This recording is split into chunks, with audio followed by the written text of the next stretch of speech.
Hello दोस्तों, आज हम इस वीडियो में कक्षा 11 और 12 के लिए एक महत्वपूर्ण टॉपिक बताने जा रहे हैं जो पेपर में 12 में अक्सर क्या होता है 12 और 11 में पूछा जाता है। ठीक है, 11 और 12 में। ठीक, बाय यूजिंग नाउन और फ्रेज इन अपोजिशन का प्रयोग। अपोजिशन का अर्थ क्या होता है? ठीक, अपोजिशन का अर्थ होता है साइड बाय साइड, और इसलिए किसी नाउन या फ्रेज को उस नाउन के बगल में रखा जाता है जिसकी व्याख्या की जाती है। ठीक है, यह प्रयोग कब किया जाता है? यह प्रयोग किया जाएगा तब जैसे आपके अगर दो वाक्य हो, ठीक है, और दोनों वाक्यों में ठीक एक व्यक्ति की दो क्वालिटी बताई गई हो। ठीक है, यानी कि व्यक्ति आपका एक हो और उसके बारे में दो क्वालिटी बताई गई हो। ठीक है, चाहे वस्तु हुआ, व्यक्ति हुआ, किसी स्थान का नाम हो गया, उसे क्या बोलते हैं? नाउन फ्रेज इन अपोजिशन बोला जाता है। ठीक है, और उसको जो नाउन फ्रेज इन अपोजिशन में रहता है उससे क्या करेंगे? दो कामा के अंदर रखा जाता है। चलिए यहाँ देखिए, सेंटेंस आपके सामने दिए, चलिए एक करके हम बताते हैं। ठीक, पहला सेंटेंस है he is a teacher, he is very gentle. देखिए सेंटेंस जो है वह एक अध्यापक है, वह एक सभ्य आदमी है। ठीक है, देखिए यहाँ वह जो है हमारा एक ही व्यक्ति है, यहाँ भी क्या है वही व्यक्ति है, लेकिन इसकी देखिए क्वालिटी, इसकी क्वालिटी तो है, एक में पहले में बताया गया एक टीचर है और दूसरे में क्या है? जेंटल है। ठीक, सभ्य और एक टीचर। देखिए एक व्यक्ति की दो क्वालिटी बताएगी, किसमें? हमारा नाउन फ्रेज इन अपोजिशन। बनाने का तरीका क्या होता है? सबसे पहले आपका जो सब्जेक्ट रहेगा उसको ऐसे लिख लिया जाएगा, उसके बाद क्या करेंगे? कामा कर देंगे। ठीक है, कामा करने के बाद हेल्पिंग वर्ब छोड़ देंगे, उसके बाद जो पहली क्वालिटी है आ टीचर, देखिए हो गया टीचर। उसके बाद देखिए दूसरा सेंटेंस क्या करेंगे? पहले सेंटेंस में हेल्पिंग वर्ब छोड़ दिए हैं सब्जेक्ट केवल, दूसरे सब्जेक्ट में क्या करेंगे? सब्जेक्ट जो आपका दो बार इसको नहीं लिखेंगे, हेल्पिंग वर्ब लिखेंगे, यानी कि इज वेरी जेंटल। ठीक, आपका बन गया। जो आपका नाउन फ्रेज इन पोजीशन रहेगा उसे दो कामा के विराम रखा जाता है। और दूसरा सेंटेंस देखिए, Delhi is an old city, it is a capital of India. इसमें देखिए दिल्ली हमारा एक ही है, इसकी दो क्वालिटी, एक तो पुरानी शहर है, पुराना शहर, और क्या है? ठीक, भारत की कैपिटल है। ठीक, तो देखिए क्या करेंगे? दिल्ली ऐसे लिख लेंगे,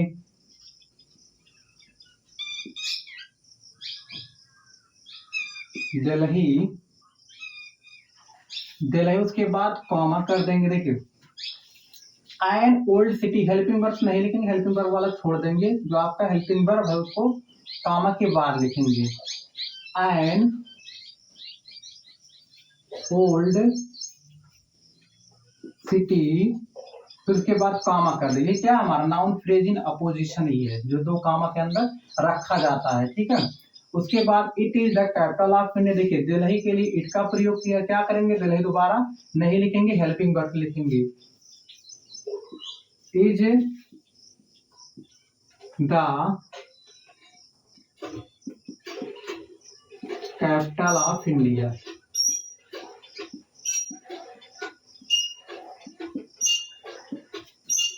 हमारा सेंटेंस हो गया। फिर अगला सेंटेंस देखिए, Tagore was the author of Gitanjali, he was a great poet of Bengal.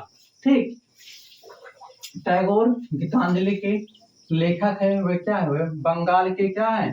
महान, ठीक, लेखक भी है। तो देखिए टैगोर एक ही, इसकी दो क्वालिटी है, क्या है? गीतांजलि के लेखक, और दूसरी क्वालिटी क्या है इसकी? देखिए महान, ठीक, महान लेखक, ठीक, और गीतांजलि के पोएट, ऑथर है। देखिए एक ही व्यक्ति, एक ही व्यक्ति, दो पार्टी बताई जा रही है। ठीक है, तो लिखेंगे टैगोर, टैगोर के बाद कामा करेंगे। देखिए दाथर ऑफ गीतांजलि, यहां से लिखेंगे दूसरा सेंटेंस,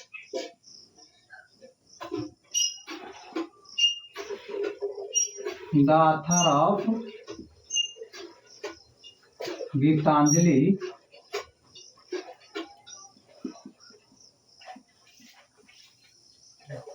दाथारा गीतांजलि, उसके बाद फिर कामा कर देंगे, ठीक है। फिर दूसरा सेंटेंस देखिए, अब हेल्पिंग वर्ब से आपका लिखा जाएगा, सब्जेक्ट हो गया, सब्जेक्ट टैगोर के लिए, ठीक। यहाँ नाउन, यहाँ प्रोनाउन प्रयोग किया गया था। देखिए अब वाज से लिखा जाएगा, was a great poet of Bengal, ऐसे उतार लेंगे, ग्रेट पोएट ऑफ बंगाल। बन गया। चौथा सेंटेंस देखिए, Mahatma Gandhi was a great leader, he is called the father of nation, ठीक। इसमें भी देखिए महात्मा गांधी एक है, इनकी दो क्वालिटी है, एक तो महान नेता और दूसरे में क्या हो, is called the father of nation, राष्ट्रपिता कहे जाते थे, ठीक, कहे जाते हैं। तो महात्मा गांधी, पहले क्या लिखेंगे, महात्मा गांधी को ऐसे लिख लेंगे, MEHAT महात्मा गांधी, उसके बाद कामा कर देंगे। अब उसके बाद अ ग्रेट लीडर, अ ग्रेट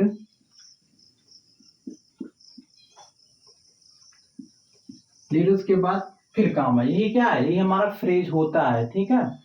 इसमें क्या होता है, सब्जेक्ट वर्ब का कॉम्बिनेशन नहीं होता है, ठीक। एक ग्रेट लीडर, उसके बाद दूसरा सेंटेंस जो है कहाँ से लिखेंगे, हेल्पिंग वर्ब से। हेल्पिंग वर्ब देख लीजिए, इज है, इससे पूरा सेंटेंस उतार देंगे, इसमें कुछ चेंज नहीं करना। Is called the father of nation, father of nation, बन गया। फिर देखिए अगला sentence, my brother is a doctor, his name is Prem, ठीक।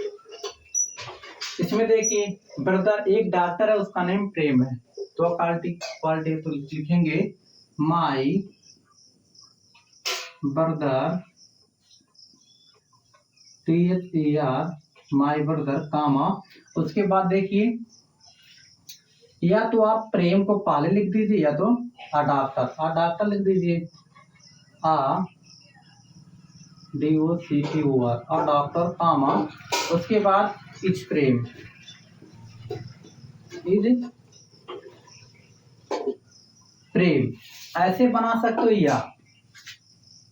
या आप इसको ऐसे भी लिख सकते हो, माई ब्रदर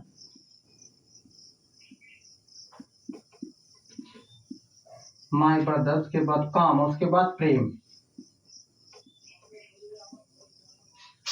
फिर उसके बाद कामा, उसके बाद इजा doctor,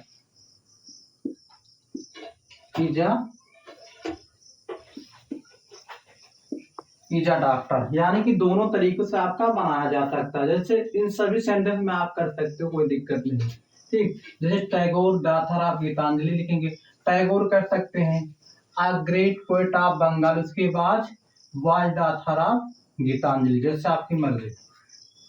Kabir was a great Sanskrit poet, he was the author of the, ठीक, अभिज्ञान शकुंतलम। तो इसमें भी देखिए कबीर, एक ही इनकी दो पार्टी, संस्कृत के पोएट हैं, ठीक, और दूसरा अभिज्ञान शकुंतलम के लेखक हैं। क्या लिखेंगे, कबीर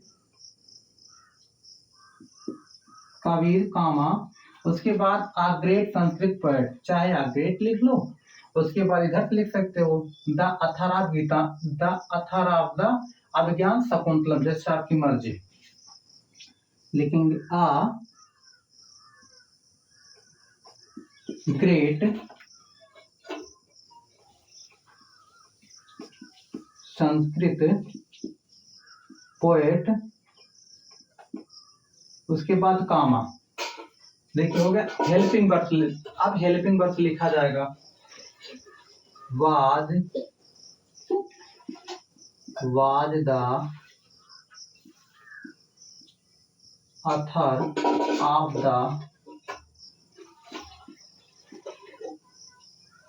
द अभिज्ञान शकुंतलम, अभिज्ञान शकुंतलम।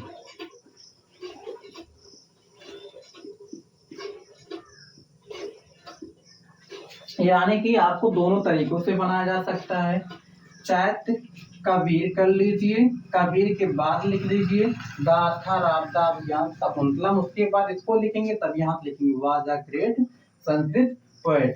ठीक, इसमें भी कर सकते हैं माय ब्रदर, ये तो बताया गया। ठीक, महात्मा गांधी, महात्मा गांधी लिख सकते हैं। उसके बाद अगर आपको इससे बना, इसको पहले भी रख सकते, कोई दिक्कत नहीं। Karl the father of nation, उसके बाद वाज अ ग्रेट लीडर।